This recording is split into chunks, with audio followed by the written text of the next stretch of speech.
विद्यार्थी मित्रांनो, इयत्ता 8वी NMMS परीक्षेची तयारी करत असताना मागील व्हिडिओमध्ये आपण 8 डिसेंबर 2019च्या प्रश्नपत्रिकेमधील काही प्रश्नांचा अभ्यास केला। ते प्रश्न सोडवायचे कशी, शॉर्टकट पद्धत कशी वापरायची आणि उत्तरापर्यंत कसं पोहोचायचं आणि योग्य उत्तराचा पर्याय क्रमांक उत्तरपत्रिकेत कसं नोंदवायचं। तर विद्यार्थी मित्रांनो, लक्षात घ्या, स्पर्धा परीक्षेमध्ये तुम्ही उत्तर काढण्यासाठी कोणती पद्धत वापरतायत याला महत्त्व नाही। पद्धत तुम्हाला जी सोपी वाटेल ती तुम्ही वापरू शकता। महत्त्व कशाला आहे, फक्त आपलं उत्तर बरोबर आलं पाहिजे व ते तुम्ही कोणत्याही पद्धतीने काढू शकता। मग ती पद्धत इल्लीगल असो का लीगल असो, पद्धतीला तुम्हाला कोणीही त्या ठिकाणी विचारणार नाही। फक्त उत्तरापर्यंत पोहोचण्यासाठी जी सर्वात सोपी पद्धत असेल ती पद्धत त्या ठिकाणी आपण वापरू शकतो। तर आज आपण या भागात उर्वरित काही प्रश्नांचा अभ्यास करणार आहोत। ती प्रश्न सोडवायची कशी यावर चर्चा करणार आहोत। तत्पूर्वी आपण आमच्या YouTube चॅनलवर नवीन असाल तर अशाच पद्धतीचे नवनवीन स्पर्धा परीक्षेविषयक व्हिडिओ पाहण्यासाठी आमच्या YouTube चॅनलला सबस्क्राइब करा। व्हिडिओ आवडल्यास लाईक आणि कमेंट करायला विसरू नका आणि व्हिडिओ इतरांपर्यंत शेअर करा। जास्तीत जास्त विद्यार्थ्यांचा फायदा होईल अशी अपेक्षा या ठिकाणी करूया आणि प्रश्नांना सुरुवात करूया। सोबत दिलेल्या संख्यांच्या मनोऱ्यावरून खालील प्रश्नांची उत्तरे योग्य पर्यायातून निवडा। इथे एक संख्यांचा मनोरा दिलाय बघा।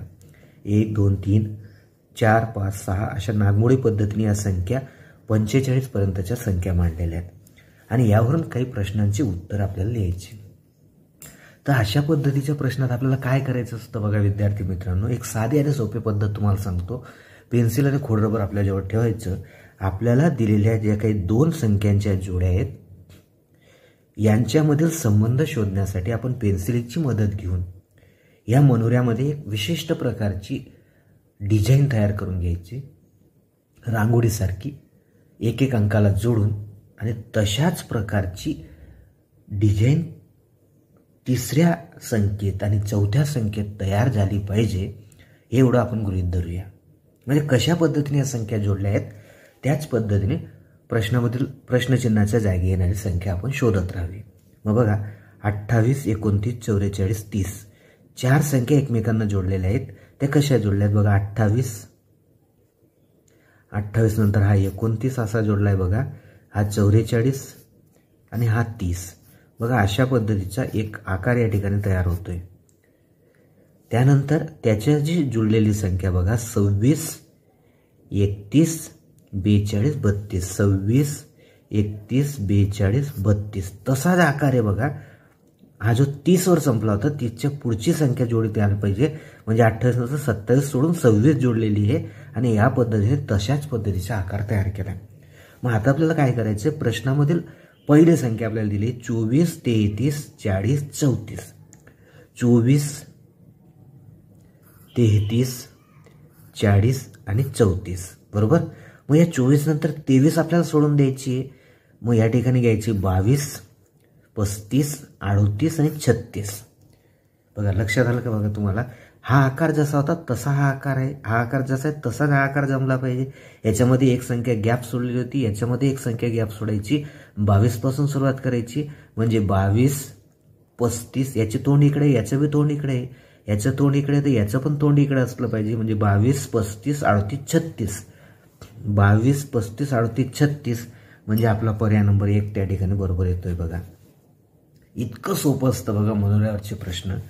पुढची जोडी आपण बघूया। पुढची जोडी काय दिली बघा आपल्याला, 68 5 9 4 68 तर नाही आपल्याकडे, 6 8 5 4 5 9 4 6 8 6 8 5 त्यानंतर परत 9 आणि हा 4। बघा डब्ल्यूचा आकार या ठिकाणी तयार होतोय। 6 हे बघा 6 8 5 9 आणि 4 त्याच्या जोडीत असलेली संख्या बघा 8 13 9 12 10 8 13 9 आपलं 8 13 9 12 10. बघा आता या ठिकाणी हा 8, हा 13, हा 9, हा 12 आणि हा 10. तशाच प्रकारचा एक डब्ल्यू या ठिकाणी तयार होतोय, पण तो कोणत्या बाजूला तयार होतोय आणि कसा तयार होतोय ते लक्षात घ्या. या संख्येतील पहिल्या संख्येतील 2 नंबरच्या जोडीपासून सुरुवात केली, त्याच्या खाली एक घर द्यायचं, परत वरती यायचं, खाली जायचं, परत वरती यायचं. बरोबर. मग आपल्याला प्रश्नात काय दिलं ते बघूया. 13 19 12 20 11. 13 19 12 20 11 हा डब्ल्यू असा तयार झाला बघा. तर आपल्याला काय करायचं, आता इथून सुरुवात करायची. 19 24 20 23 21. 19 24 20 23 21.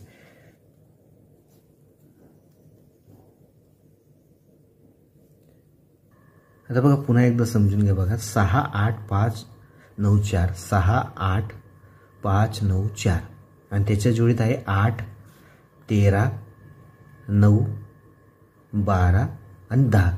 आता हा आकार 6 पासून सुरुवात झाली होती, तर याला 8 पासून सुरुवात केली, म्हणजे 2 नंबरच्या आकारापासून अंकापासून सुरुवात केली बघा. बरोबर.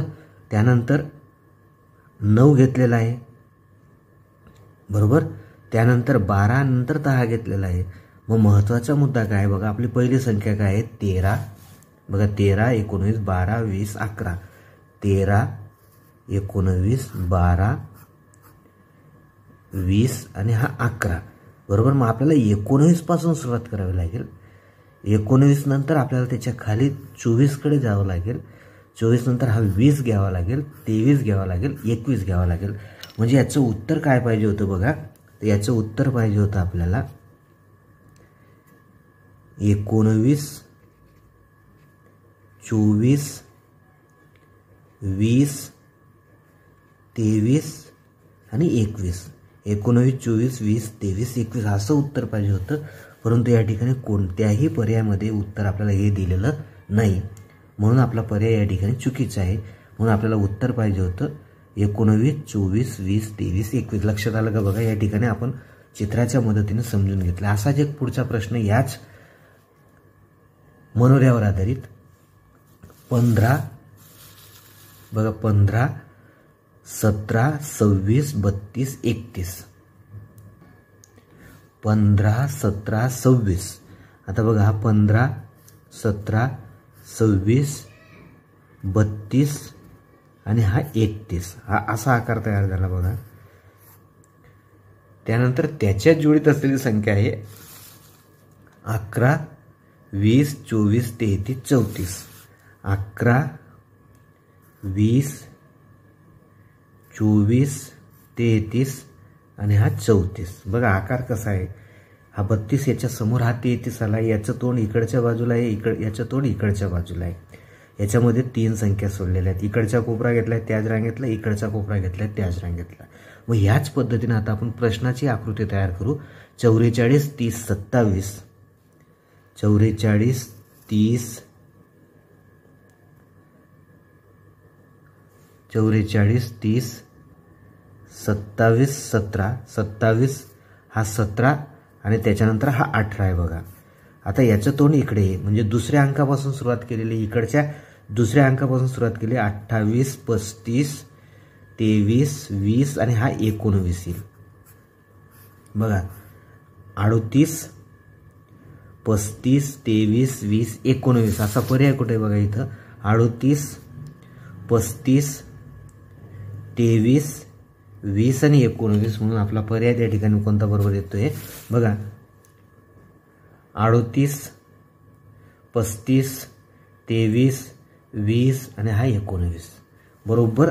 हे आकार कसे दिसतात लक्षात घ्या. इकडचा आकार जसा असेल तसाच इकडचा आकार त्या ठिकाणी तयार झाला पाहिजे. पुढचा प्रश्न, विसंगत पद ओळखा. 243 आहे, 576 आहे, 936 आहे, 213 आहे.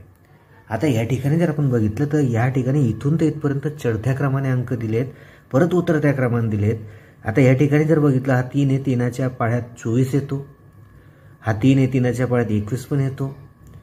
या ठिकाणी 6 आहे, 6च्या पाढ्यात 76 येत नाही, 57 येत नाही, किंवा 57ला 6ने भाग जात नाही, 6ने 93ला भाग जात नाही. मग अंकांची जर आपण बेरीज केली तर 4 आणि 3 7 आणि 2 9 होत आहेत. 3 आणि 1 4 आणि 2 6 होत आहेत. 9 आणि 3 12 आणि 6 18 होत आहेत. 6 आणि 7 13 आणि 5 18. या 2 अंकांची बेरीज 18 येते आणि ह्या 2 अंकांची बेरीज वेगळी येते. तर हा प्रश्न थोडासा चुकलेला आहे बघा. तर या ठिकाणी आपल्याला 2 पर्याय बरोबर दिलेले आहेत आणि नियम काय वापरला आहे, अंकांची बेरीज 18 येते. चुकीचा प्रश्न आहे. 2 पर्याय या ठिकाणी आपल्याला उत्तर सूचीमध्ये सांगितले आहेत. मग आपण या ठिकाणी काय सांगू शकतो की हे 2 पर्याय त्या ठिकाणी बरोबर आहेत आणि हे 2 विसंगत आहेत. त्यानंतर हा पुढचा प्रश्न पूर्णपणे चुकीचा आहे. इथं कुठलाही नियम लागू पडत नाही. या सर्व संख्या वेगवेगळ्या संख्या दिसतात बघा. असे प्रश्न जर परीक्षेत आले तर यांचे गुण तुम्हाला सगळ्यांना मिळतात. फक्त आपण उत्तराचा एखादा पर्याय तरी नोंदवला पाहिजे. पुढचा प्रश्न बघा. पुढचा प्रश्न आपल्याला दिला आहे 27 ते 57, 63 ते 18, 28 81, 36 96. आता या ठिकाणी प्रत्येक संख्येचे जर आपण निरीक्षण केलं तर बघा, 9 त्रिक 27 होतात. 9च्या आणि 3चा गुणाकार 27 येतोय. 19 आणि 3चा गुणाकार 27 येतोय. 21 आणि 3चा गुणाकार 63 येतोय. 6चा आणि 3चा गुणाकार 18 येतोय. इथं जर आपण बघितलं तर 12 आणि 3चा गुणाकार 36 येतोय. 32 आणि 3चा गुणाकार 96 येतोय. परंतु हा 28 ही संख्या अशी आहे की जिला 3ने भाग जात नाही आणि म्हणून आपला पर्याय नंबर 3 या ठिकाणी विसंगत पद म्हणून आपण सांगू शकतो. कारण ती त्या जोडीतली जी पहिली संख्या आहे ती 3च्या पटीत येत नाही. त्यानंतर पुढचा प्रश्न बघा. विसंगत पदाचा प्रश्न आहे. या ठिकाणी दिला आहे आपल्याला 13 65, 57 13, 98 76, 43 21. आता याच्या सर्व संख्या आपण या ठिकाणी बघतोय. या सर्व संख्यांमध्ये जर आपण एखादा नियम वापरायचा प्रयत्न केला तर हा 13 आहे, त्याच्या पटीत 65 येतो. 21 आहे, 21च्या पटीत मात्र 43 येत नाही. 76 आणि 98 एका संख्येच्या पाढ्यात येतात. 57 आणि 13 या ठिकाणी जर आपण बघितलं तर 13 ही मूळ संख्या आहे, परंतु 13च्या पाढ्यात 57 येत नाही. ही मूळ संख्या आहे 43, परंतु 21च्या पाढ्यात पण 43 येत नाही. म्हणून या ठिकाणी आपण 57 13 हा जो पर्याय आहे, हा पर्याय जर आपण गृहीत धरला तर आपलं उत्तर 57 13 येतं बघा. आता या ठिकाणी अंकांची जर आपण बेरीज करून बघितली, 5 आणि 6 11 आणि 3 14 आणि 1 15 होतात. 6 आणि 7 13, 13 आणि 8 21 आणि 9 30 होतात. 3 आणि 3 6 आणि 4 10 होतात. आता या ठिकाणी जर आपण बघितलं तर 3 आणि 1 4 आणि 7 11 आणि 5 16 होतात. म्हणून या ठिकाणी ही जी संख्या आहे 57 13 ही आपल्या ह्या गटात बसत नाही, ही या ठिकाणी विसंगत आहे. तसं बघितलं तर या ठिकाणी सुद्धा कुठलाही नियम व्यवस्थित लागू होत नाही. पुढचा प्रश्न बघा. अमिता, अमर, गणेश, युतिका यांच्याकडे पुढील प्रमाणे उपकरणे आहेत. गणेश व्यतिरिक्त सर्वजण AC वापरतात, म्हणजे गणेशकडे AC नाही आहे, बरोबर. त्यानंतर अमिता आणि युतिका यांच्याकडे फ्रीज आहे. अमिताकडे फ्रीज पण आहे, AC पण आहे. युतिकाकडे AC पण आहे, फ्रीज पण आहे. अमरकडे ओव्हन व्यतिरिक्त इतर सर्व उपकरणे आहेत, म्हणजे अमरकडे सुद्धा ओव्हन नावाचं एक उपकरण नाही, बाकी सर्व आहेत, म्हणजे फ्रीज आहे, AC आहे. अमर तसेच युतिकाकडे मोबाईल पण आहे, म्हणजे युतिकाकडे मोबाईल पण आहे, AC पण आहे, फ्रीज पण आहे, बरोबर. अमर तसेच युतिकाकडे मोबाईल आहे. युतिका व गणेशकडे ओव्हन आणि मोबाईल दोघं आहेत. युतिका आणि गणेशकडे ओव्हन आणि मोबाईल दोन्ही आहेत. मग आता या ठिकाणी जर आपण बघितलं तर याच्यावरून आपल्याला 4 उत्तर आपल्याला सांगायचे आहेत. त्यासाठी आपण काय करू शकतो बघा, इथं असलेल्या उपकरणांची नावं लिहून आपण कोणाकडे कोणतं उपकरण ते सांगू शकतो. आता AC आहे, त्यानंतर फ्रीज आहे, मोबाईल आहे,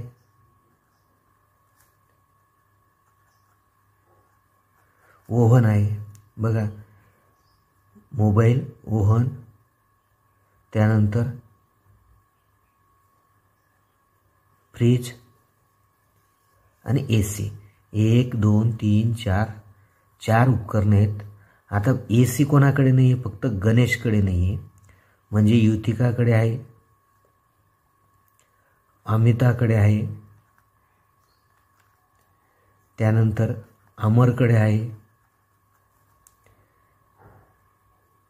युतिका, अमिता आणि अमर तिघांकडे आहे, गणेशकडे नाही आहे. फ्रीज, अमिता आणि युतिकाकडे फ्रीज आहे, अमिता आणि युतिका यांच्याकडे फ्रीज आहे. अमरकडे ओव्हन व्यतिरिक्त सगळं आहे, अमर इथं आहे. ओव्हन व्यतिरिक्त म्हणजे त्याच्याकडे फ्रीज पण आहे, त्याच्याकडे मोबाईल पण आहे, बरोबर. अमर तसेच युतिकाकडे मोबाईल आहे, युतिकाकडे पण मोबाईल आहे.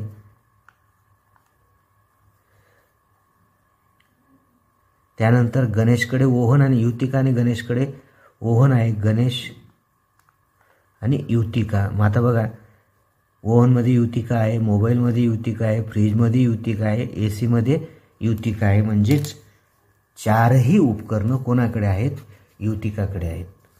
मोबाईल कोणाकडे नाही. आता मोबाईलमध्ये बघा, अमर आणि युतिका आहे. आता या ठिकाणी जर आपण बघितलं तर युतिका आणि गणेशकडे ओव्हन आणि मोबाईल आहे, बरोबर. युतिकाकडे अमर तसेच युतिकाकडे अमरकडे पण आहे, गणेशकडे पण आहे मोबाईल. म्हणजे फक्त अमिता अशी आहे की तिच्याकडे मोबाईल नाही आहे, म्हणून पर्याय नंबर आपला 3 या ठिकाणी बरोबर येतोय बघा. आता पुढचा प्रश्न, SOCMTU ह्या अक्षरापासून एक अर्थपूर्ण शब्द तयार होतो, तर पुढील प्रश्नांची उत्तरे लिहा.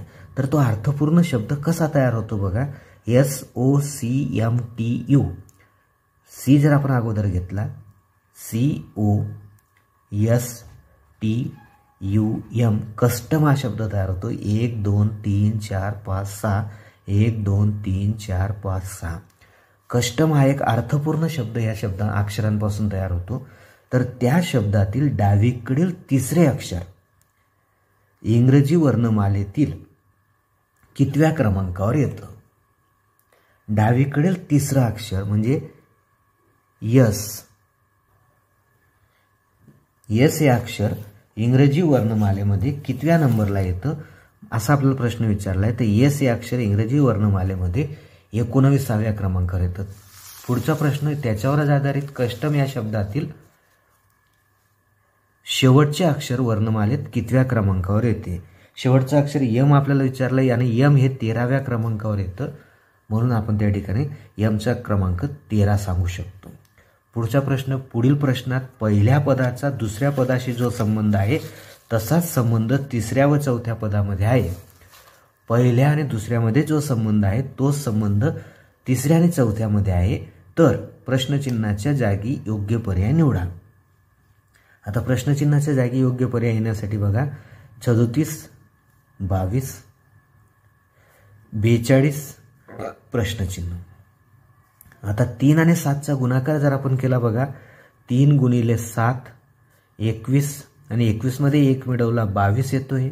मग तसं 4 गुणिले 2 करा 8, त्याच्यामध्ये 1 मिळवा, उत्तर येणार आहे 9. म्हणजे याचा अर्थ आपला पर्याय नंबर 3 बरोबर आहे. पुढचा प्रश्न बघा, 72 44. तर प्रश्नचिन्हाच्या जागी जोडीला 26 आहे. आता या ठिकाणी बघा, 72 आणि 44चा एकमेकांशी काय संबंध येऊ शकतो. आता ह्या 4च्या आणि 4ची बेरीज, ह्या संख्येतील दोन्ही अंकांची बेरीज 8 येते, त्याला 9ने गुणलं 72 होतो. 8च्या पुढच्या संख्येने त्याला गुणायचे. तसंच या ठिकाणी जर आपण बघितलं तर 6ची आणि 2ची बेरीज 8 होते, त्याला पण 9ने गुणलं तर 72च उत्तर येतं. म्हणजे याचा अर्थ असा की या ठिकाणी सुद्धा आपला पर्याय नंबर 4 म्हणजे 72 उत्तर या ठिकाणी येते. पुढचा प्रश्न बघा, 234ला 81, तर 514ला काय असेल.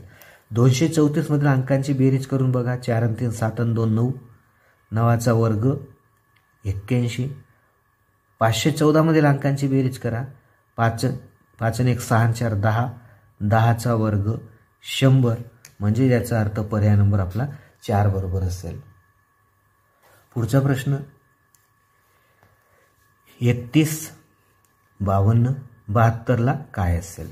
आता 31 या संख्येला उलट वाचा 13 आणि त्याला 4 ने गुणा 52 येतोय बघा. 31ला उलट वाचा 13, 13चा चौपट करा 52 येतोय.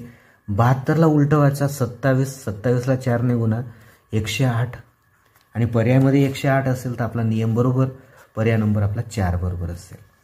त्यानंतर आता विसंगत पद ओळखायचे. इंग्रजी अक्षरमालिका या ठिकाणी आपल्याला दिली आहे आणि त्याच्यातलं विसंगत पद आपल्याला ओळखून काढायचे. KD, RL, MT, OH. आता यांचे जर आपण क्रमांक लक्षात घेतले बघा. KD, Kचा क्रमांक 11 आहे, Dचा क्रमांक 4 आहे, दोघांची वजाबाकी केली तर 7 येतो. Rचा क्रमांक आहे तुमचा 18 आणि Lचा क्रमांक आहे तुमचा 12, यांची दोघांची वजाबाकी केली तर 6 येते. Mचा क्रमांक आहे तुमचा 13 आणि Tचा क्रमांक आहे तुमचा 20, यांची पण वजाबाकी 7 येते.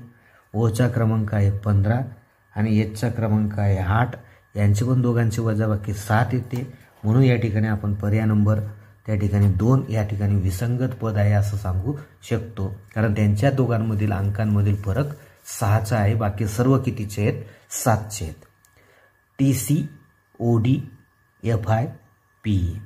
त्याच पद्धतीने जर आपण इथं बघितलं TC, T20, C3, O15, D4, F6, I9, P16, E5. तर या ठिकाणी जर आपण बघितलं तर यांच्यामधील फरक 17 आहे, यांच्यामधील फरक 11 आहे, यांच्यामधील फरक फक्त 3चा आहे, यांच्यातील फरक 11चा आहे. तर या ठिकाणी 2 पदं सारखे सारखे फरकाने दाखवलेत बघा. परंतु इथं योग्य असा नियम आपण सांगू शकत नाही, म्हणजे हा प्रश्न चुकीचा आहे. किंवा 2 पर्यायांचे उत्तर आपण सांगू शकतो OD आणि PE. त्यानंतर बघा पुढचा प्रश्न PLUS+1 नेम आणि युनो. आता या ठिकाणी सरळ सरळ जर आपण नियम वापरला तर अक्षरांचे क्रमांक घेऊन बघितले तर इथं 4 अक्षर आहेत, इथं 4 आहेत, इथं 3 आहेत, इथं 3 आहेत, म्हणजेच याचा अर्थ हे योग्य पद्धतीने बसत नाही नियमात. 1 जर आपण घेतलं, O आहे तुमचा 15, N आहे 14 आणि 1 30 झाले बघा. 15, 14 आणि 1. युनोमध्ये आपण बघितलं 21, त्यानंतर Nचा क्रमांक आहे तुमचा 14 आणि Oचा क्रमांक आहे तुमचा 15.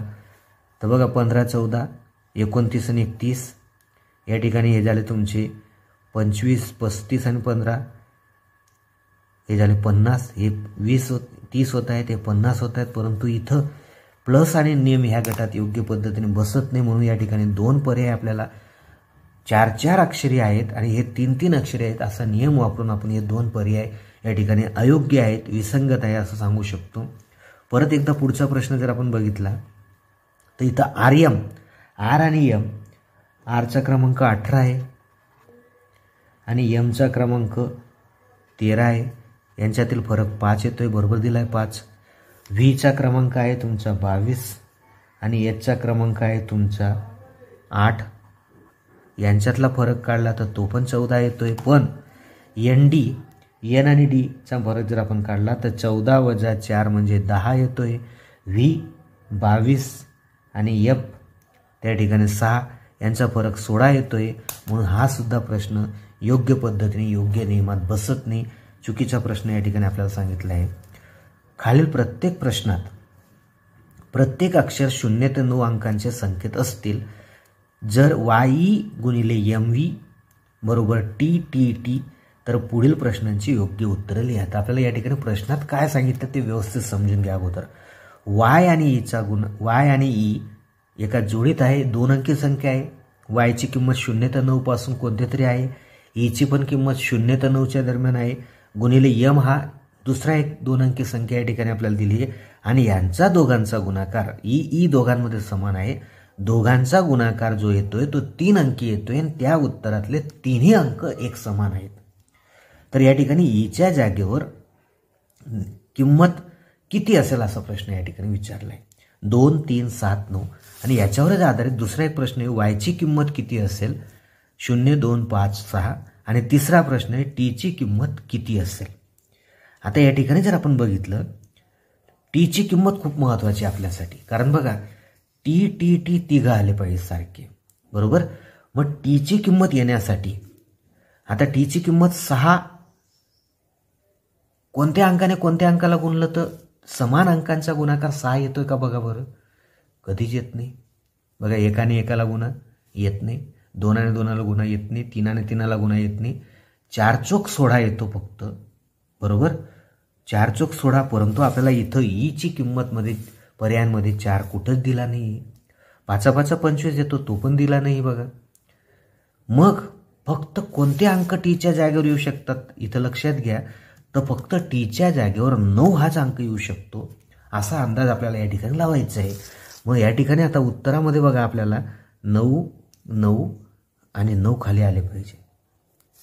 मग आता 9 गुणाकार येण्यासाठी 2ने 2ला गुणलं तर 9 येतच नाही, 3ने 3ला गुणलं तर 9 येऊ शकतो, 7ने 7ला गुणलं तर 9 येऊ शकतो, 9ने 9ला गुणलं तर 9 येऊ शकतो. मग आपण काय करूया, पहिले 7 घेऊया. ईच्या जागेवर 7 7 घेतला आपण दोन्ही ठिकाणी, बरोबर. आता या ठिकाणी बघा आपल्याला काय करायचं आहे, ईच्या जागेवर जर आपण 7 घेतला तर आता वायची किंमत कोणती घ्यायची, तर वायची किंमत आपण सुरुवातीला 2 घेऊया आणि एमची किंमत 3 घेऊया. तर बघा 7 7 49 7च्याला 4, 7 2 14, बघा 7 7 49 7च्याला 4, 7 2 14 आणि 4 18, एक घर रिकामं सोडूया, 3ने गुणूया, 7 त्रिक 21 7च्याला 2, 3 2 6 2 8 आणि यांची बेरीज करूया 9 9 9. म्हणजे या ठिकाणी आपल्याला काय मिळतंय बघा, नीट लक्षात घ्या. ईची किंमत कोणती असेल तर ईची किंमत काय असेल 7 असेल. वायची किंमत किती असेल, वाय हे पहिल्या शब्दातलं अक्षर आहे म्हणजे 2 असेल वायची किंमत. आता टीची किंमत किती असेल तर टीची किंमत किती असेल 9 असेल. आणि चौथा आणि शेवटचा प्रश्न, ईची किंमत बघा 7, एमची किंमत, एम आता 2 नंबरचं या ठिकाणी बघा कोणता अक्षर आहे एम, ईची किंमत 7 आपण घेतली, एमची किंमत म्हणजे 2 नंबरचं अक्षर म्हणजे एमची किंमत 3 आहे, टीची किंमत आपण 9 घेतली या ठिकाणी बघा, आणि वायची किंमत म्हणजे आपण या ठिकाणी काय घेतली 2 घेतली. यांची सगळ्यांची बेरीज करूया, 9 2 11 3 14 7 21 म्हणजेच आपला पर्याय नंबर 2 या ठिकाणी बरोबर येतोय. पुढचा प्रश्न बघा, खालील प्रश्नात कंसाबाहेरील संख्यांच्या कंसातील संख्येशी असलेला विशिष्ट संबंध घेऊन प्रश्नचिन्हाच्या जागी कोणती संख्या येईल ती शोधा. तर कंसाच्या बाहेर काही अंक आहेत आणि कंसाच्या आतमध्ये काही अंक आहेत, त्यांच्या दोघांचा एकमेकांशी काय संबंध आहे तो आपल्याला शोधून काढायचा आहे. तर तो शोधून काढण्यासाठी आपल्याला काय करावं लागेल, कंसाच्या बाहेरील अंकांचा पहिल्यांदा संबंध जोडूया. हा 9 आणि 2चा गुणाकार केला तर 18 होतो, 3 आणि 2चा गुणाकार केला तर 6 होतो आणि दोघांचा गुणाकार केला तर 108 होतो. हा नियम पहिल्यासाठी लागू पडला. आता दुसऱ्यासाठी लागू पडतो का ते आपण बघूया. 9चा आणि 1चा गुणाकार 9, 7चा आणि 1चा गुणाकार 7 आणि दोघांचा गुणाकार 63 म्हणजे तंतोतंत जुळतोय. आता आपल्याला काय करायचं आहे बघा, 3 आणि 7 21, 3चा आणि 7चा गुणाकार त्या ठिकाणी होतो 21 आणि 3चा आणि 1चा गुणाकार होतो 3 1 3 आणि दोघांचा गुणाकार येतो 63 आणि म्हणून आपला पर्याय नंबर या ठिकाणी 2 बरोबर येतोय. पुढचा प्रश्न बघा, 63 दुसऱ्या बाजूला 24 मध्ये 78 आहे. आता आपण काय करूया, यांची दोघांची बेरीज करून घेऊया. 63 आणि 24ची बेरीज होते 87, याला उलटा करून मध्ये लिहिलेला आहे बघा. 63 आणि 24ची बेरीज केली 87, 87च्या उलट अंक लिहिला 78. आता 41 आणि 33ची बेरीज केली 74 होतात, त्याला उलट केलं 47 झाले. आता 65 आणि 13ची जर आपण बेरीज केली तर त्या ठिकाणी किती होतात बघा, 5 आणि 3 8, 6 आणि 1 7, 78 होतात, त्याला उलट करून लिहिलं 87 होतील म्हणजेच पर्याय नंबर आपला 2 बरोबर आहे. पुढच्या प्रश्नासाठी काही सूचना आपल्याला दिली. राजू ईशान्येकडे 7 किलोमीटर गेल्यानंतर वळून नैऋत्य दिशेकडे 8 किलोमीटर जातो. तेथून वायव्य दिशेकडे 3 किलोमीटर गेल्यानंतर उजवीकडे वळून 1 किलोमीटर जाऊन थांबला तर खालील प्रश्नांची उत्तरे लिहा. आता या ठिकाणी रचना तयार करून घेऊ आपण. समजा इथं कुठेतरी राजू होता. इथून त्याने चालायला सुरुवात केली. तो ईशान्य दिशेकडे गेला, म्हणजे इकडच्या दिशेकडे त्या ठिकाणी तो गेला. बघा या पद्धतीने किती 7 किलोमीटर तो चालत गेला. तिथून नैऋत्य दिशेकडे, आता इथून जर समजा तो नैऋत्य दिशेकडे आला तर नैऋत्य दिशा इकडची आहे. तो 8 किलोमीटर म्हणजे इथं आला. समजा नैऋत्य दिशा म्हणजे उलटा आला, तिथूनच इथं पोहोचला. तिथून तो वायव्य दिशेकडे गेला 3 किलोमीटर चालत चालत, म्हणजे हे एक आलं इथून इथपर्यंत. बघा हा समजा ए, हा बी, हा सी, हा डी, हा आहे 3. इथं तो आला वायव्य दिशेकडे. तिथून आता उजवीकडे म्हणजे इकडच्या बाजूला बघा, इथं त्याचं तोंड इकडच्या बाजूला आहे, त्याची उजवी बाजू इकडे येईल. इथून तो 1 किलोमीटर चालत गेला. इथं तो आला, म्हणजे हे आणि हे 1 किलोमीटर आहे. इथून जर आपण याला जोडून घेतलं तर हे 3 येणार. हा 90 अंशाचा कोण, हा 90चा, हा 90चा, हा 90चा. हा या ठिकाणी एक आयत तयार झाला. तर आता आपल्याला प्रश्न काय विचारलाय बघा, मूळ ठिकाणापासून तो कोणत्या दिशेस आहे, हे त्याचं मूळ ठिकाण. इथून जर आपण तो बघितलं तर इकडच्या दिशेकडे बघा. इथून आता इकडे नजर टाकली आपण तर मूळ ठिकाणाच्या तो आता कोणत्या दिशेस आहे, वायव्य दिशेस आहे असं आपण त्या ठिकाणी सांगू शकतो. मूळ ठिकाणापासून तो आता किती अंतरावर आहे, मूळ ठिकाणापासून तो आता किती अंतरावर आहे, 3 किलोमीटर अंतरावर आहे. किती अंतरावर आहे, 3 किलोमीटर अंतरावर. इतका साधा आणि सोपा प्रश्न आहे बघा. फक्त आपल्याला काय करता आलं पाहिजे, छोटीशी आकृती तयार करता आली पाहिजे. इथून तो निघाला 7 किलोमीटर गेला. इथं उभा राहिला. इथून पुन्हा नैऋत्य दिशेकडे 8 आला, म्हणजे इथून 1 किलोमीटर अंतर पुढे सरकला. तिथून तो आता वायव्येकडे गेला. याची वायव्य आणि याची वायव्य एकच आली बघा. इथून तो उजवीकडे 1 किलोमीटर गेला. तर आता हे आणि हे जोडून घेतलं आपण तर एक आयत तयार झाला. याच्या समोरासमोरील बाजू समान असतील, या समान असतील. मग आता तो मूळ ठिकाणापासून वायव्य दिशेस आहे आणि किती अंतरावर आहे, हे अंतर जेवढं असेल तेवढंच, म्हणजे 3 किलोमीटर अंतरावर तो आहे. पुढचा एकदम अत्यंत सोपा प्रश्न बघा. 2017चा स्वातंत्र्य दिन मंगळवारी होता, तर शिक्षक दिन कोणत्या वारी येईल. आता या ठिकाणी बघा एकदम साधा आणि सोपा प्रश्न. लोकमान्य टिळक पुण्यतिथी 1 ऑगस्ट, स्वातंत्र्य दिन 15 ऑगस्ट आणि शिक्षक दिन म्हणजे 5 सप्टेंबर, हे तिन्ही सण जे असतात राष्ट्रीय सण हे एकाच वारी येतात. हे जर तुम्हाला माहीत असेल तर तुम्ही एका सेकंदात त्याचे उत्तर सांगू शकतात. 2017चा स्वातंत्र्य दिन जर मंगळवारी असेल तर 2017चा शिक्षक दिवस सुद्धा मंगळवारीच असेल. किंवा तुम्हाला हिशोब करायचा असेल तर हिशोब करून पडताळा घेऊ शकतात बघा. 15 ऑगस्ट अधिक 7 केले 22 ऑगस्ट, अधिक 7 केले 29 ऑगस्ट, अधिक 7 केले म्हणजे 36. 31चा महिना असल्यामुळे 1 वजा करा म्हणजे 35, म्हणजे 30 नंतर आला तुमच्या बरोबर 5 सप्टेंबर. 7-7 दिवसांनी पुन्हा येतो, म्हणजेच 5 सप्टेंबरला सुद्धा तोच वार त्या ठिकाणी असेल. पुढचा प्रश्न बघा. पुढील प्रश्नांमध्ये गणिती क्रियांचा अभ्यास करून प्रश्नचिन्हाच्या जागी योग्य पर्याय निवडा. गणिती क्रिया या ठिकाणी आपल्याला दिल्या आहेत. त्या कशा आहेत त्या फक्त आपल्याला शोधून काढायच्या आहेत. हा 4, हा 7, हा 53 आहे.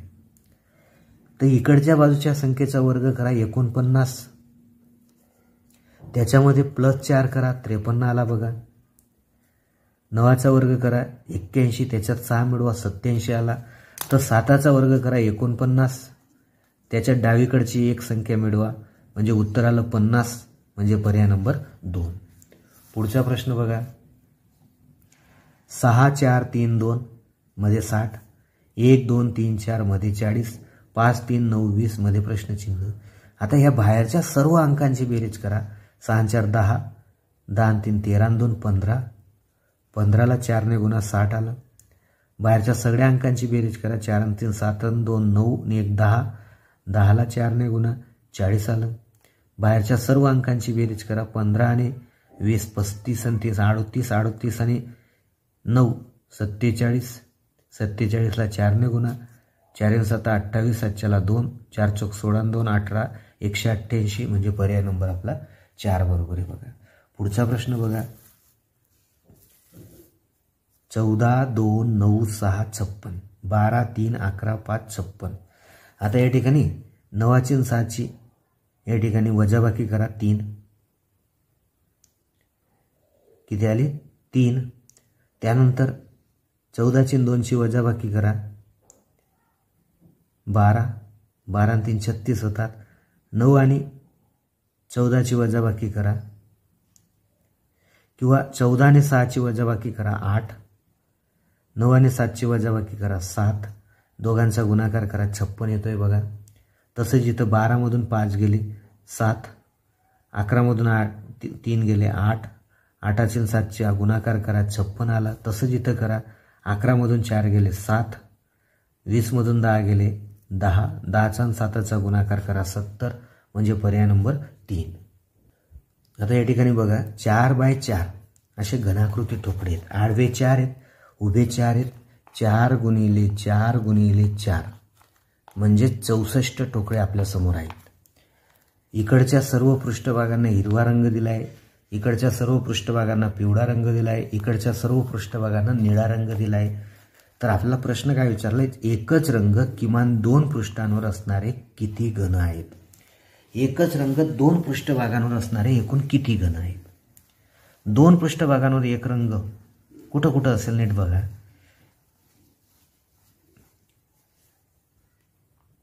एकच रंग 2 पृष्ठभागांवर. आता हा जो पिवळा हिरवा तुम्ही घेतला 2 पृष्ठभागांवर कसं काय असेल सांगा बरं मला. समोरच्याच बाजूला एकाच पृष्ठभागावर हा रंग असेल, इकडच्या बाजूला पिवळाच असेल, वरच्या बाजूला निळाच असेल. 2 पृष्ठभागावर एक रंग येऊच शकत नाही, कारण बघा इकडच्या बाजूला वेगळा रंग येईल, इकडच्या बाजूला वेगळा रंग आहे. म्हणजे हा समजा हिरवा असेल, हा पिवळा असेल, हा निळा असेल. तर किमान 2 पृष्ठभागांवर असणारे किती घन आहेत येऊ शकत नाही. म्हणजे प्रश्नच चुकीचा आहे बघा. तिन्ही रंग असतील असे किती घन आहेत. म्हणजे इथं आपण 0 सांगू शकतो. तिन्ही रंग येतील असे किती घन आहेत. आता तिन्ही रंग असणारे बघा, हा 1, हा 2, हा 3, हा 4 आणि खालचे 4. म्हणजे 4 आणि 4 8 येऊ शकतात. तिन्ही रंग असणारे बरोबर. परंतु या ठिकाणी इकडच्या बाजूला रंग आहे की नाही आहे ते आपल्याला माहीत नाही. इकडच्या बाजूला रंग आहे की नाही ते पण आपल्याला माहीत नाही आहे. म्हणजे तिन्ही रंग असणारे फक्त आपण हा 1 सांगू शकतो बरोबर, आणि हा 1 सांगू शकतो फक्त. खालच्या बाजूला रंग आहे की नाही ते माहीत नाही आपल्याला, इकडे आहे की नाही ते माहीत नाही आहे. म्हणजे फक्त 2 आहेत. म्हणजे इथं पण 2 पर्याय दिलेला नाही आहे. म्हणून हा सुद्धा प्रश्न तसा बघितला तर चुकीचा आहे. आपण जर इकडे रंग पकडले तर आपलं उत्तर 8 येऊ शकतं, अन्यथा नाही. शेवटचा प्रश्न, पिवळा रंग असणारे परंतु एकही हिरवे पृष्ठभाग नसणारे किती घन आहेत. पिवळा रंग असणारे परंतु एकही हिरवे पृष्ठभाग नसणारे किती घन आहेत. हिरवे याचे एक एक पृष्ठभाग हिरवा आहे. म्हणजे ही रांग जर आपण सोडली तर उरलेल्या सगळ्यांना पिवळा रंग आहे. आपल्याला निळ्याची अट दिली नाही आहे. म्हणजे याचा अर्थ बघा 3 आणि 3 6 आणि 3 9 आणि 3 12 आहेत. किती आहेत 12 पृष्ठभाग असे आहेत की त्यांना पिवळा रंग आहे परंतु हिरवा रंग नाही. असे किती घन आहेत तर 12 घन आपल्याला त्या ठिकाणी दिसत आहेत. कारण बघा हे जर 4 पकडले आपण तर 16 होतात एकूण सर्व, परंतु या 16 पृष्ठभागांना एका बाजूला हिरवा रंग आहे म्हणून हे चालणार नाहीत. फक्त पिवळा रंग पाहिजे, हिरवा रंग नको, निळा असला चालेल. तसं पण आपल्याला त्या ठिकाणी सांगितलेलं नाही आहे. म्हणून असे 12 पृष्ठभाग या ठिकाणी आपण सांगू शकतो की ज्यांना एका पृष्ठभागावर पिवळा रंग आहे परंतु दुसऱ्या पृष्ठभागावर हिरवा रंग नाही. तर अशाच पद्धतीचे अजून काही प्रश्न आपण पुढील भागात त्या ठिकाणी बघणार आहोत. अजून एक सराव प्रश्नपत्रिका, अजून एक मागील वर्षाची सराव प्रश्नपत्रिका, बोर्डाची प्रश्नपत्रिका आपण पुढील भागात व्हिडिओमध्ये अभ्यासू. तोपर्यंत अभ्यास करा, परीक्षेची तयारी करा. थोडे दिवस राहिलेत. व्हिडिओ आवडल्यास लाईक आणि कमेंट करा. काही शंका असतील तर कमेंट बॉक्समध्ये पाठवा. आमचा व्हॉट्सअप ग्रुपची लिंक तुम्हाला कमेंट बॉक्समध्ये दिली जाईल. तसंच ह्या प्रश्नपत्रिकेची लिंकसुद्धा मागील व्हिडिओमध्ये त्या ठिकाणी तुम्हाला PDF स्वरूपात दिली आहे. ती प्रश्नपत्रिका बघून तुम्ही व्हिडिओ पाहू शकतात आणि प्रश्न समजून घेऊ शकतात. धन्यवाद.